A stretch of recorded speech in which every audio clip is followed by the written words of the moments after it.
是林燕老师。今天我们上第18课。今天是几号呢？10月7号，是周三啦。还记不记得这个3就是2多一横就变成了3。今天我们的主题授课是什么内容呢？是去公园。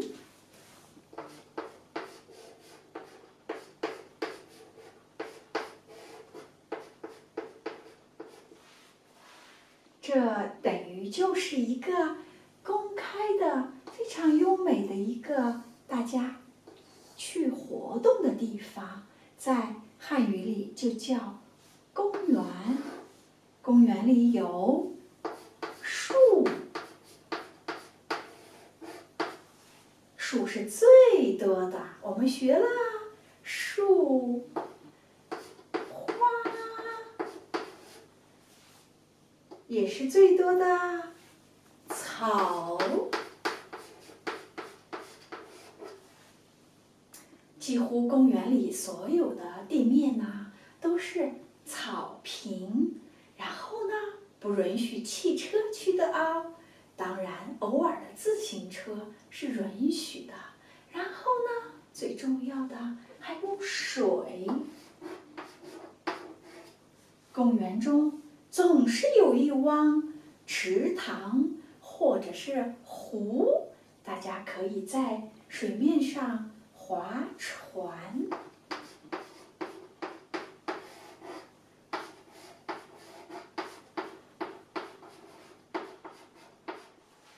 以前呢是木头桨的划船，现在呢有脚踏的，都属于是没有发动机的。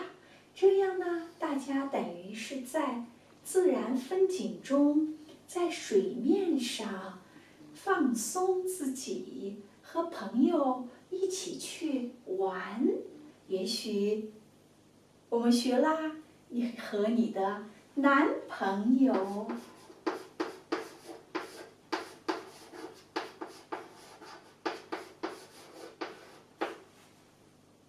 还有呢，或者是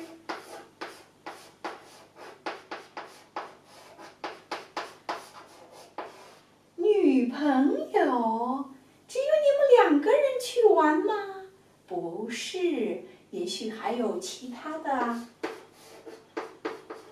同学啊。老师今天好像是想把之前学过的名称、人物都组合起来。同学，还有呢，有可能是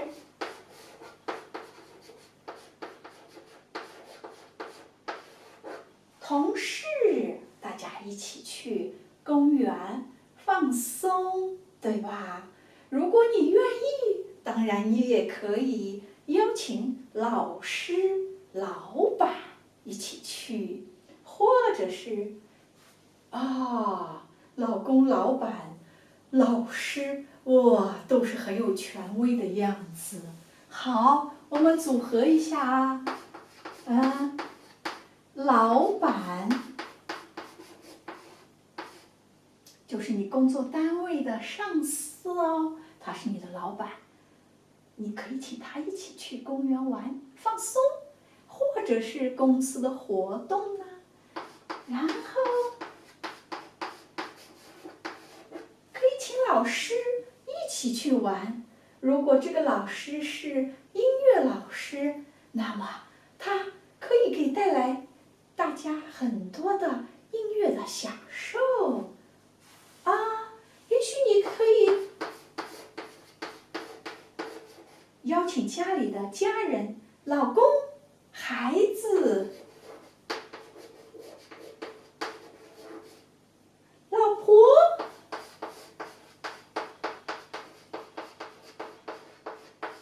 孩子，那么这个就属于一种家庭游园啦。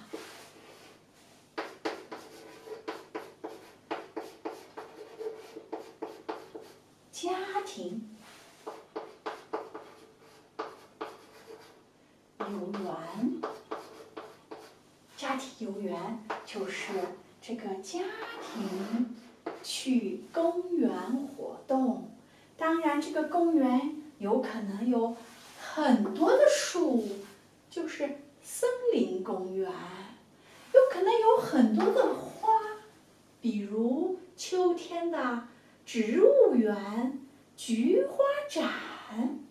如果有很多很多的草，那么有可能你就是去大草原游览，明白吗？这个主题指的是我们和谁去哪里和大自然亲近，有可能是和工作上的老板、同事去公园，去森林，去植物园，去大草原。有可能是和学校的老师和同学，大家去森林植物园、大草原去游览最主要的一种形式，如果有了孩子，或者是大家想和大自然多一些亲近，在大自然中放松，家庭的活动就是老公、老婆、孩子，这样的一个组成，然后去游园。小孩子喜欢划船哦，喜欢水哦。那么在公园中就是这样的一个活动。主要老师今天想要告诉大家一个去公园的主题，看是和工作中的老板、同事，还是在学习生活中的老师、同学去游玩。还有一种就是第三种，我们的家庭。你看老师画的小星星，哇！家庭，老公、老婆，如果有孩子，孩子喜欢什么呢？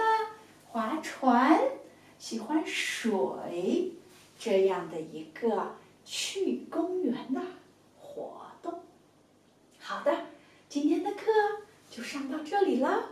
如果你对林燕老师的课感兴趣，一定不要忘了看看屏幕右下角，给林燕老师一个订阅，谢谢啦！当然，林燕老师也会附上文字版的 PPT。作业又要提醒你啦！听完老师朗读的散文，然后记着把作业写好。好的，谢谢大家，我们下节课再见。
唯一没有去过的地方是北面的那条山谷，我妈倒是常常去，从那里进山拾木耳。但是有一次，她一大早就出去了，快晚饭的时候还不见回来。我们都很着急，外婆催着我去找，可让我到哪儿去找？这深山老林的，搞不好把自己也给弄丢了，在家里等也不是个办法，总忍不住胡思乱想。于是就一个人踏进了那条山谷。山谷口碧绿的斜坡上，扎着一顶雪白的毡房子，有一个女人在毡房门口支着的一口巨大的锡锅边熬牛奶，不停地搅动着，奶香味儿一阵一阵荡漾过来。细下一嗅，又无影无踪，只有森林的油脂香气。我本想绕过这个毡房子，却远远的就被那个女人看见了。她对身边的一个小孩说了几句话，那个小孩就像颗小子弹似的笔直射了过来。我只好站住，等他射到近旁。他在离我10来米远的地方停住，气喘吁吁，兴奋又认真地大声喊道：“你干什么呢？”我指一下远处。你是否